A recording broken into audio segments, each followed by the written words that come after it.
Era para ser umas férias relaxantes, uma nova tradição, celebrando uma família unida. Quando o cruzeiro Carnival Horizon voltou ao porto 6 dias depois, um passageiro foi retirado em um saco para cadáver. A vítima era uma jovem com a vida pela frente, filha que planejava entrar no exército. A filha mais velha, que tem aproximadamente 16 anos de idade, é suspeita da morte da enteada, uma filha de 18 anos que estava no mesmo quarto.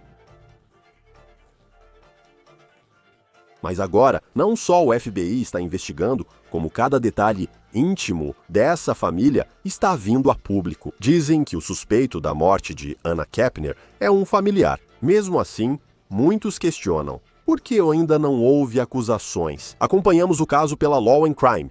Sou Chris Stewart.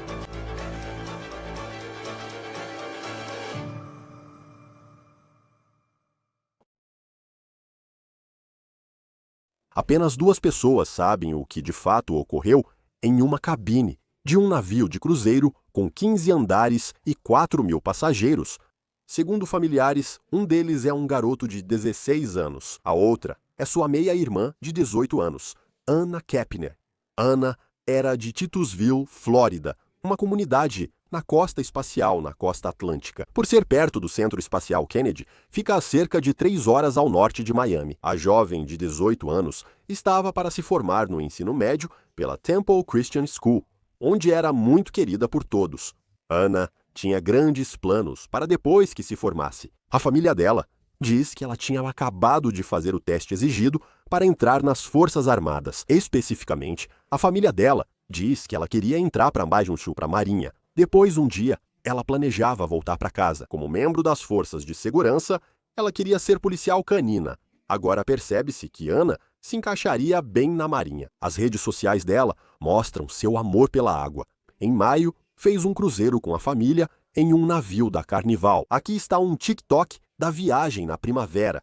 Este é outro vídeo que ela postou com a legenda: "Quero voltar". Meses depois, em novembro, sua família decidiu retornar ao mar para outro cruzeiro. 9 membros da família dela embarcaram em um navio de cruzeiro da Carnival. Um deles, o Horizonte, faria um cruzeiro de 6 dias saindo de Miami e depois passaria por alguns pontos no Caribe antes de retornar ao sul da Flórida. As outras 8 pessoas que foram no navio de cruzeiro com Anna eram membros de sua família recém-ampliada, uma família mista. O pai dela, a madrasta, o irmão e os novos meio-irmãos, incluindo um garoto de 16 anos, o meio-irmão de Anna, os avós de Anna, disseram que ela e aquele garoto tinham um relacionamento realmente de irmãos. Disseram à ABC News que eram como irmãos inseparáveis. Era o navio de cruzeiro dos Kepner.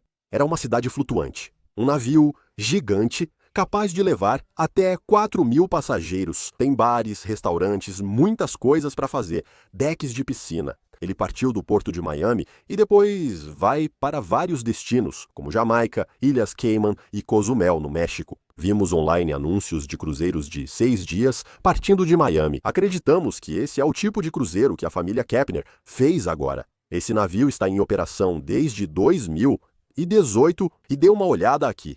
Essa é a planta que a Carnival tem em seu site, mostrando o layout do navio com 15 andares ao todo. Parece que havia tanta alegria a bordo daquele navio quando ele partiu para o mar.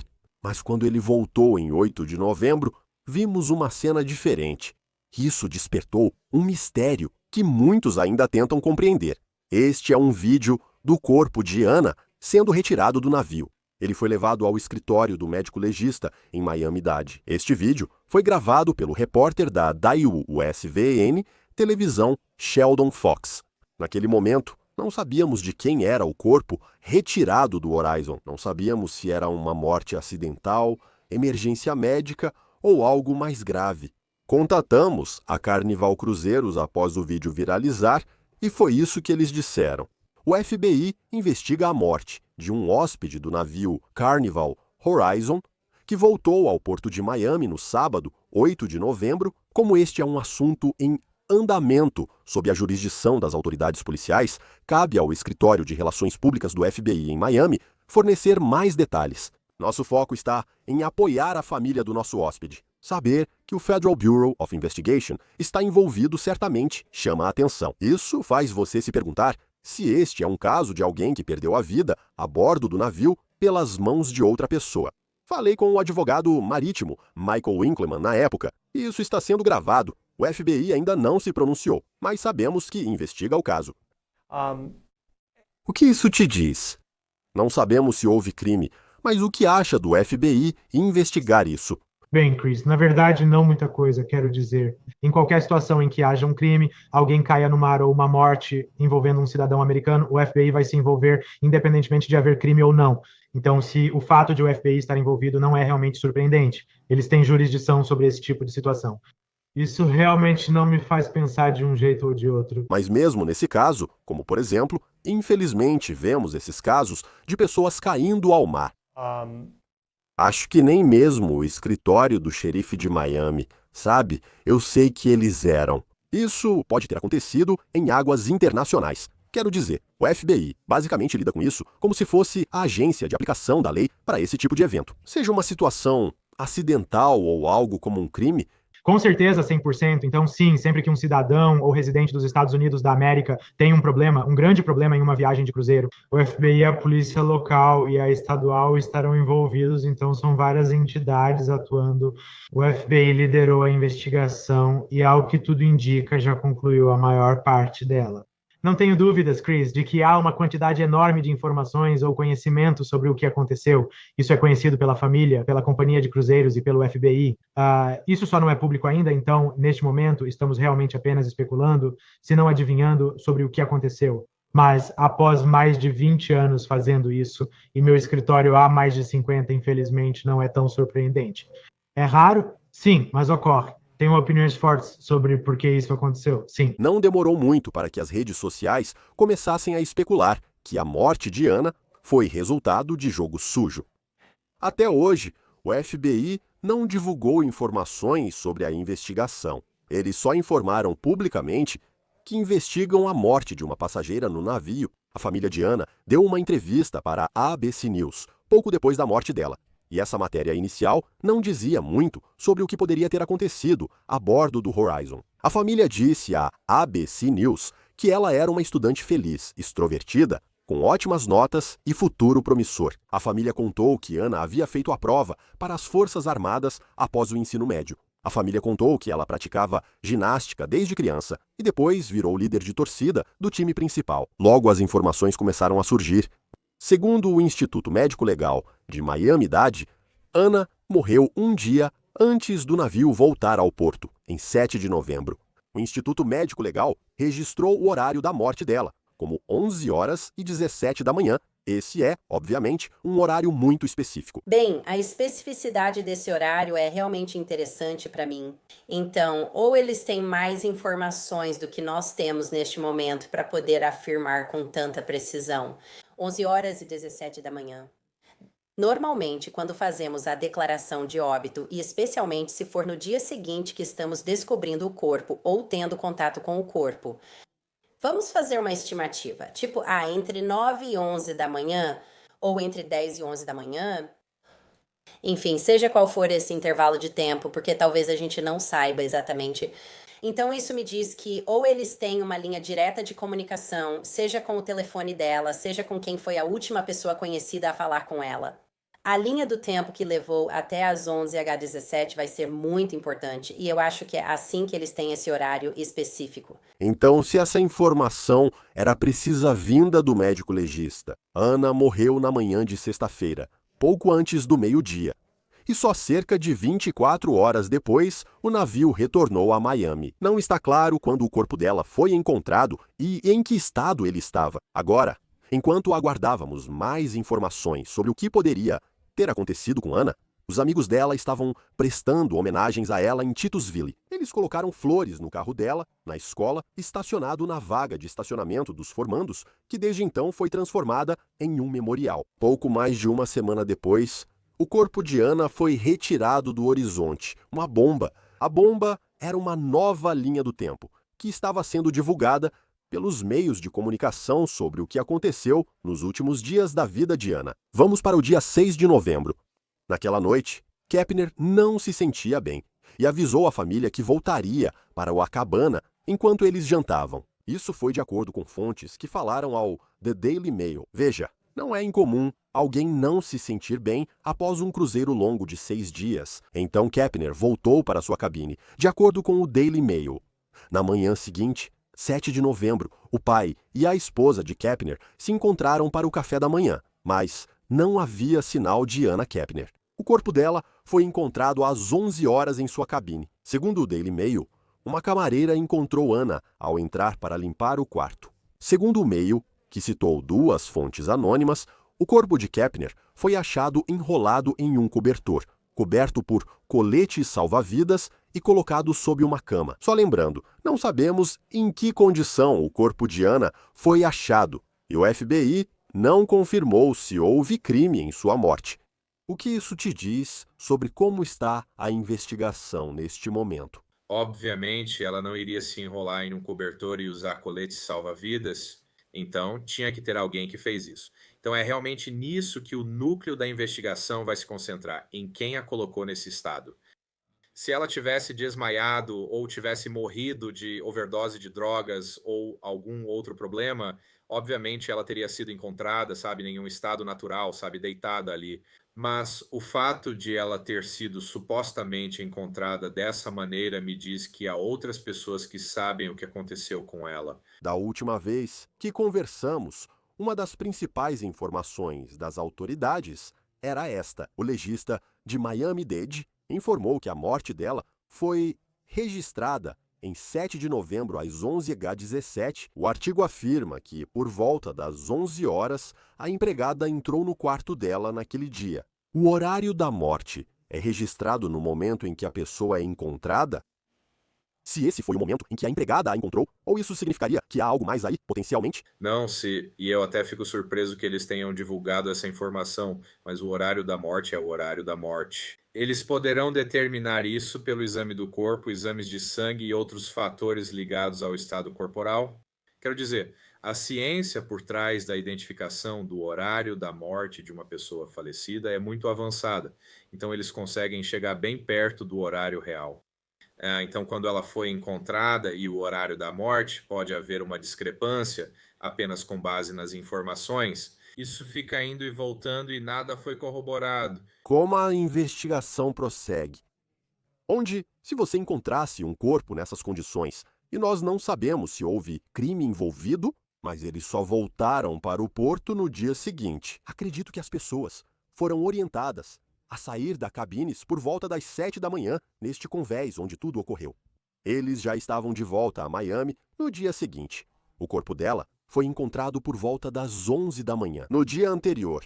Como essa investigação se desenrola quando você tem essas questões logísticas, como um navio de cruzeiro com o qual eles estão lidando, como isso funciona? A parte mais difícil é que você vai ter que isolar a cena do crime para que ninguém entre lá e destrua evidências, seja intencionalmente ou por acidente. De acordo com o Cruise Blog, outros passageiros relataram ter ouvido um alerta de emergência médica no convés. 8 e alguns hóspedes foram avisados que precisariam desocupar as cabines antes do habitual. No dia seguinte, ao retornar ao porto, o blog informa que o navio iniciou um novo cruzeiro em 8 de Miami no horário previsto. Ele retornou em 16 de novembro. Passageiros disseram que, ao embarcarem no convés, onde Kepner foi achado morto, ele estava novamente bloqueado. São relatos da mídia ainda não confirmados pelos investigadores.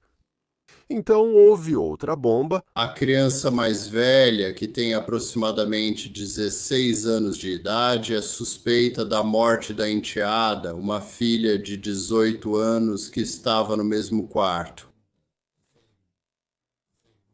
Esse é o momento. Esse caso foi para um nível totalmente novo, quando o advogado do ex-marido de Chantel Kepner usou a palavra suspeito para descrever o garoto de 16 anos.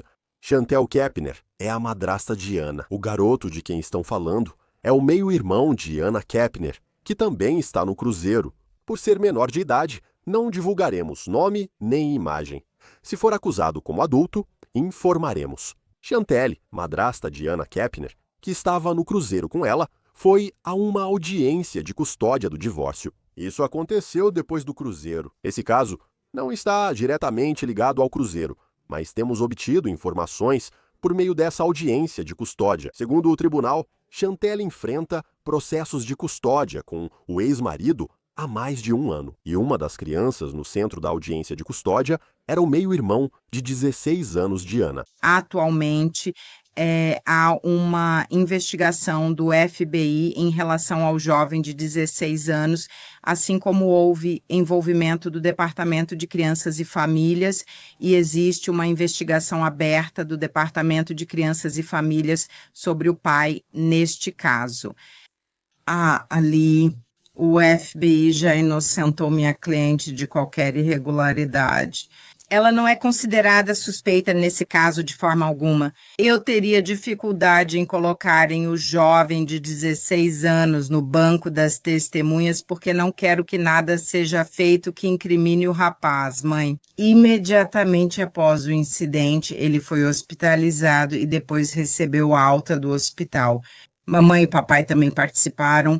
Eles assinaram um acordo, basicamente permitindo que ele more com um parente da mãe e estão providenciando aconselhamento e outras coisas para ele. Você ouviu o advogado de Chantel dizer que o menino foi ao hospital após o incidente e está em aconselhamento. Ela também disse depois: isso 1º de dezembro, às 9 da manhã. Posso falar? Timóteo tem uma consulta com o psiquiatra em dezembro de 2015. Sam, espere um instante. Fale com sua advogada antes de conversar. Se ela permitir por mim, tudo bem, mas confirme com ela antes. Agora você pode ver que Chantel falou sobre uma consulta com o psiquiatra para o garoto, que é o suposto suspeito neste caso. Anna Kepner estava supostamente hospedada em uma cabine com o suposto suspeito e seu irmão biológico, e esse irmão biológico teria ouvido alguns gritos. Na noite em que Ana morreu na cabine, os avós de Ana contaram à ABC News que apenas o meio-irmão dela foi visto entrando na cabine na noite em que Ana morreu.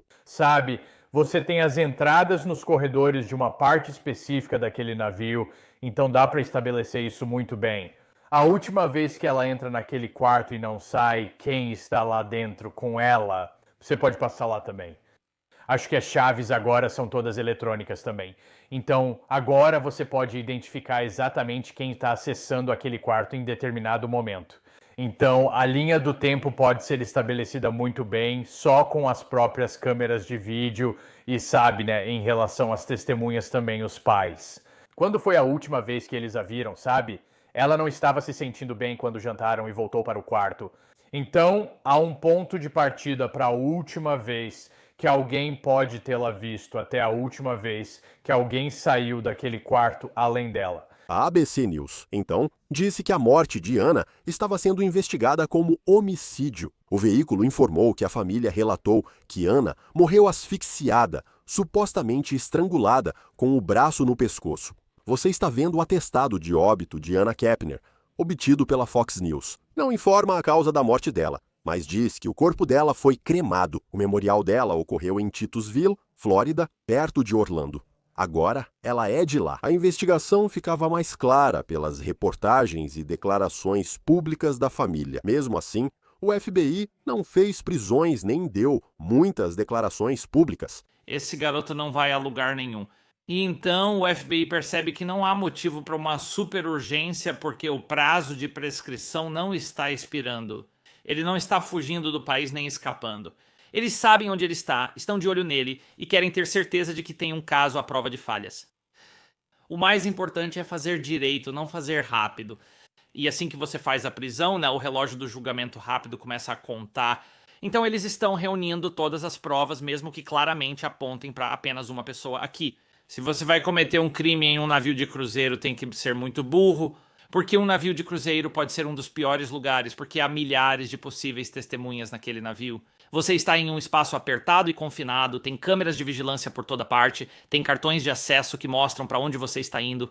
Então, eu acho que isso está caminhando para uma prisão, embora eu não possa dizer exatamente quando. Até os avós disseram à ABC News que o vídeo de vigilância mostra só mais uma pessoa entrando na cabine. O meio-irmão de 16 anos de Anna Kepner. Por mais câmeras que existam em um navio de cruzeiro da Carnival, não há câmeras na cabine. Então, não sabemos o que aconteceu lá dentro, o que pode ter ocorrido. Isso levou à morte dela, embora, segundo a ABC, ela tenha morrido por estrangulamento. Que tipo de evidência você precisa, como promotor, ao montar a história do que aconteceu dentro daquele quarto? Que você precisaria para fazer uma prisão? Você não precisa de motivo para prender, mas os jurados sempre querem saber. Então, meios, motivo e oportunidade são importantes. Mas para um promotor, você só quer as provas que mostram que essa é a pessoa que fez isso. Ao contrário da polícia, que só precisa de causa provável para prender, esse critério é bem baixo. Os promotores têm a responsabilidade de só apresentar acusações quando acreditam de boa fé, que podem obter uma condenação além de qualquer dúvida razoável. Então estamos falando de um critério muito mais alto. Por isso acho que ainda não vimos uma prisão, porque eles só querem ter certeza de que conseguiram os cartões de acesso, eles querem saber disso. Ele era quem entrou na sala tarde da noite. As câmeras de segurança registraram imagens. Eles estão procurando por qualquer testemunha. Eles iam procurar por DNA e impressões digitais no corpo. Eles vão analisar tudo. Também acho que agora eles querem saber a causa da morte. Há relatos de que o legista realmente classificou como homicídio. E quanto à forma de morte por asfixia, isso também é muito importante para os promotores. Eles querem ter certeza de que foi um homicídio, não um suicídio, não um acidente. E também gostariam de saber a forma da morte.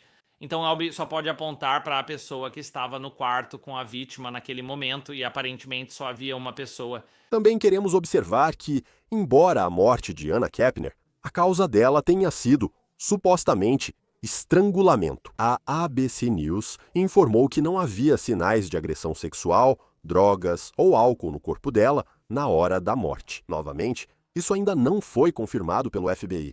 Não está claro se esse meio-irmão seria acusado neste caso, e se for, se ele enfrentaria acusações como adulto. Para esse meio-irmão de 16 anos de Anna Kepner, e foi a própria família dele que disse que ele era suspeito da morte dela. E aí, você tem os avós dizendo que ele foi o único a entrar no quarto onde Anna Kepner foi encontrada morta. Ele tem 16 anos. Se ele for acusado em conexão com a morte dela, seja qual for a acusação, qual a probabilidade de ele ser julgado como adulto? Muito provável. A decisão, como este é um tribunal federal, cabe ao promotor fazer essa proposta, que é um tribunal de adultos, não um tribunal de menores. E então cabe ao juiz aprovar. Há muito mais discricionariedade no tribunal estadual para os promotores no tribunal estadual. Se fosse um caso estadual, o promotor diria, vamos apresentar. No tribunal de adultos, o juiz tem menos discricionariedade. No Tribunal Federal, o juiz é mais discreto. Mas em um caso como este, onde o possível réu tem 16 anos e há um assassinato, quase certamente será julgado no Tribunal de Adultos, porque se não for, então, o sistema de menores só mantém jurisdição até os 21 anos, então você poderia processá-lo e mantê-lo internado em uma instituição para menores até os 21 e então ele sai em liberdade. Isso não é o ideal em nenhuma situação, então é provável que ele seja julgado no tribunal de adultos. Ele pode receber sanções juvenis e adultas, mas o tribunal de adultos difere bastante do de menores.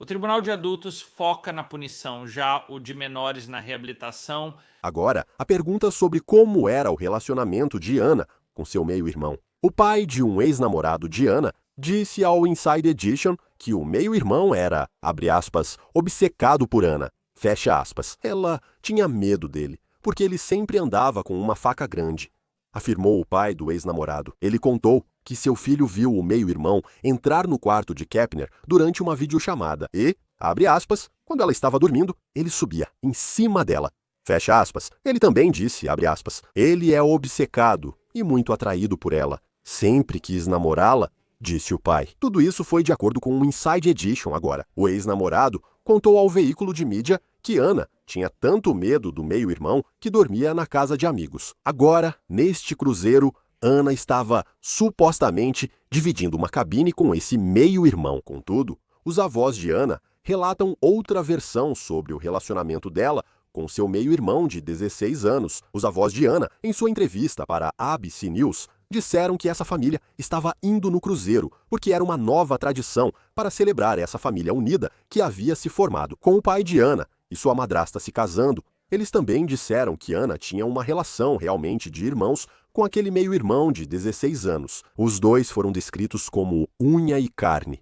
Então, agora vamos falar sobre o que o pai de Anna tem dito. Seu pai biológico é Christopher Kepner. Ele deu uma entrevista para a People e disse: "Eu não apoio o que meu enteado fez." Fim da citação agora. Ele também disse que não estava confirmando nem negando qualquer conhecimento sobre o que seu enteado supostamente fez. De acordo com a revista People, Kepner afirmou: "Quero que ele enfrente as consequências e vou lutar para garantir isso." A revista People perguntou se ele acha que o enteado é responsável pela morte da filha e ele respondeu: "Não posso dizer. Não posso dizer que ele é responsável, mas também não posso negar. Ele era o único que estava no quarto. E o FBI tem uma investigação em andamento, na qual eles terão que apresentar as provas para dizer se ele fez isso ou não fez isso." Fim da citação. Ele afirmou que via seu enteado como um garoto normal, próximo de sua filha, e nunca imaginou que algo assim pudesse acontecer. Você soube que uma das crianças morreu? Sim. Qual o nome da meia-irmã? Aine Koipen-Gior. Detalhes explosivos sobre as horas finais antes da morte de Anna Kepner vieram à tona. E, novamente, essas informações não vieram do FBI, mas sim de outra audiência tensa de custódia que aconteceu na semana passada no tribunal. Na audiência, a madrasta de Anna, Chantel, foi questionada sobre as decisões que ela e Cristóvão Kepner tomaram no cruzeiro familiar. Ela revelou que 3 adolescentes, Anna, de 18 anos, o meio-irmão de 16 anos e o meio-irmão de 14 anos foram todos colocados em uma única cabine. Ela admitiu que o jovem de 16 anos, agora suspeito, deixou de tomar a medicação noturna essencial 2 vezes na viagem. E ela testemunhou que ninguém verificou como eles estavam. Na noite da morte de Anna, seu advogado revelou algo importante em uma declaração posterior. O meio-irmão de Anna Kepner pode ser acusado. Esta foi a primeira vez que ouvimos no tribunal que acusações criminais pela morte de Anna estão sendo ativamente consideradas. Neste momento, não temos certeza. Não temos certeza do que o FBI vai fazer, se ele será acusado em nível federal ou se eles vão transferir o caso para o estado. Agora, com essa possível acusação pairando no ar, Chantel foi chamada para depor e foi forçada a responder exatamente sobre o ambiente e as decisões que o FBI está investigando. O interrogatório focou no cruzeiro e nas decisões tomadas. Você esteve em um cruzeiro recentemente? Sim. E alguma das crianças foi com você no cruzeiro? Você entrou em contato com o Sr. Hudson para pedir que ele concordasse com os passaportes para as crianças? Eu entrei em contato com ele para informá-lo da minha intenção. Levar as crianças em um cruzeiro e realmente pedir os passaportes, mas eles não eram necessários nesse cruzeiro. O Sr. Hudson se recusou a cooperar para obter os passaportes. Correto ao assinar os passaportes, sim.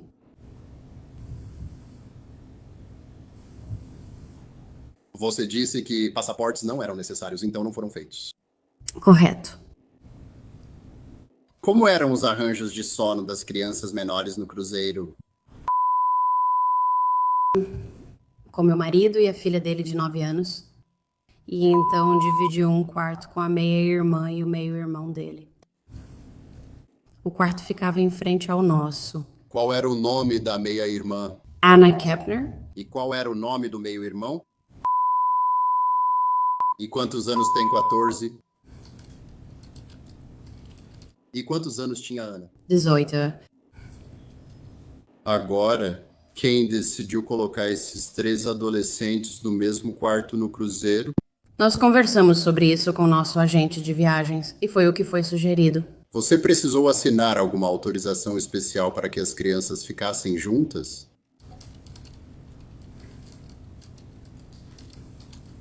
Então foi uma decisão mútua entre você e seu marido? Correto?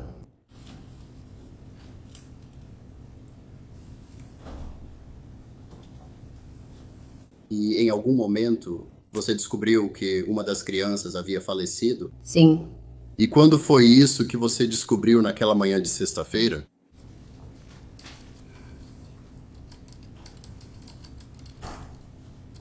Quando você viu a criança antes daquela sexta-feira de manhã? Na noite de quinta-feira. Você sabe aproximadamente que horas? certo? Por volta das 6h30.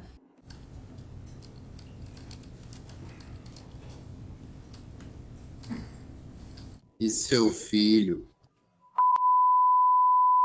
Você também o viu naquela noite de quinta-feira? Sim, A que horas você o viu? mais perto das 7, um pouco antes das 7. O que ele estava fazendo naquela hora? Ele estava voltando para o quarto dele. Você sabe se ele também estava presente no quarto? Todos eles estavam voltando para o quarto deles, pelo que eu sei.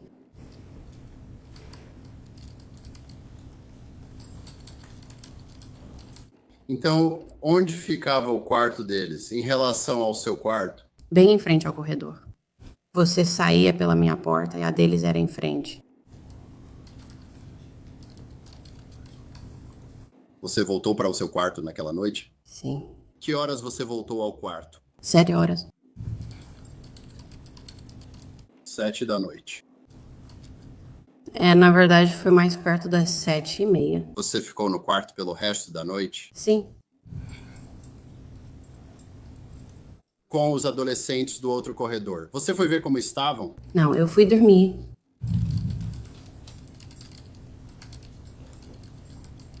Você sabe se Cristóvão foi ao outro lado do corredor ver como eles estavam? Que eu saiba, não.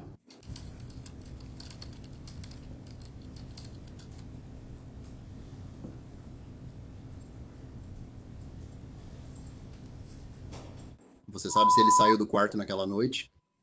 Na noite de quinta-feira? Eu nunca vi ele sair do quarto. O advogado passou a perguntar sobre o ambiente do navio, investigando as atividades disponíveis aos adolescentes, como acesso a álcool e jogos de azar. Ela diz que as crianças menores de idade não beberam porque não têm idade suficiente. Ao ser questionada sobre Anna Kepner, de 18 anos, ela responde firme: "Não sei." Agora, isso levanta dúvidas sobre a supervisão ou conhecimento do que Anna, adulta dividindo o quarto com 2 menores, fazia. Ouça isso. Você já tinha tomado tudo no cruzeiro? Eu tomei 2 pinocados e um Blue Hawaiian no começo da semana, mas não foi no mesmo dia. Foi tipo 1 por dia.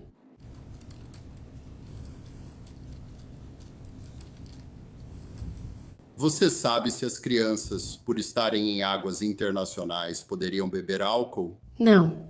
Você não sabe, não? Eles têm idade. Eles não têm idade suficiente. Sobre o quê? Sobre o quê? Ana? Eu não sei. Você não sabia que as crianças estavam apostando em algum momento? Ana tem 18 anos, então sei que ela esteve lá, mas as outras crianças não. Tem certeza de que as outras crianças não apostavam? Tenho certeza de que as outras crianças não estavam apostando. Depois, o interrogatório focou em um ponto crucial sobre o estado do suspeito de 16 anos. Nas horas antes da morte de Ana, o advogado estabeleceu que ele havia tomado a medicação prescrita. O adolescente tem transtorno de déficit de atenção e hiperatividade e usa 2 remédios, incluindo Concerta. Ele toma esse de manhã e um comprimido noturno para insônia chamado clonidina. Chantel testemunhou que ficou com os 2 medicamentos durante o cruzeiro. Mas então veio uma grande revelação sobre a última noite. No que diz respeito a... Ele tem algum diagnóstico? Ele tem transtorno de déficit de atenção e hiperatividade. E há quanto tempo ele foi diagnosticado com transtorno de déficit de atenção e hiperatividade? Há cerca de 3 ou 4 anos.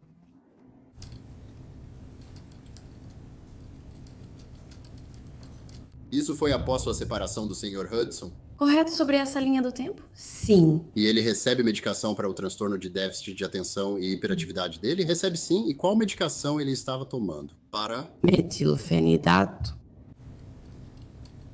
Você anunciaria isso? Pra mim é meio se entende. Metilfenol. Eu não sei a grafia. Tudo bem. Concerta é um nome comercial, isso ajuda. Obrigada. Com que frequência você tomava esse remédio? Era toda manhã?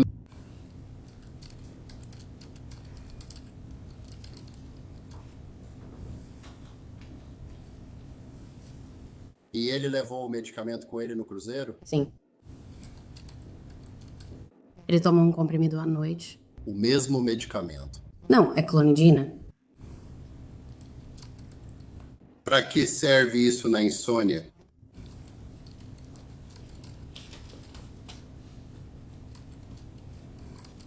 Você guardou os medicamentos? Sim. Você conferiu se ele tomou os remédios diariamente? Ele tomou o comprimido da manhã diariamente, mas esqueceu de tomar a clonidina 2 noites.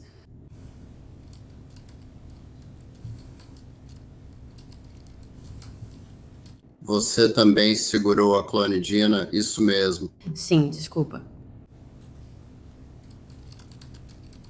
O que você quer dizer? Ele perdeu a dose? O que houve? Ele já estava dormindo antes de tomar.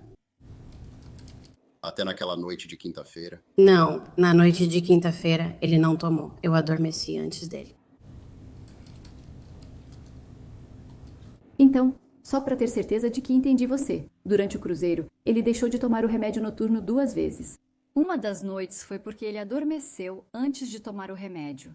E a outra noite foi na noite anterior. Correto? Eu adormeci antes dele adormecer? Ele não tomou o remédio naquela noite. Sim, ele não veio antes do incidente. Senhora, todos, obrigada. Segundo o depoimento da suspeita, de 16 anos, ela afirmou que recebeu prescrição para insônia, mas não chegou a receber a medicação. Na última noite, ela diz que adormeceu antes dele e que não deu o remédio para ele agora. Isso levanta perguntas imediatas para a investigação.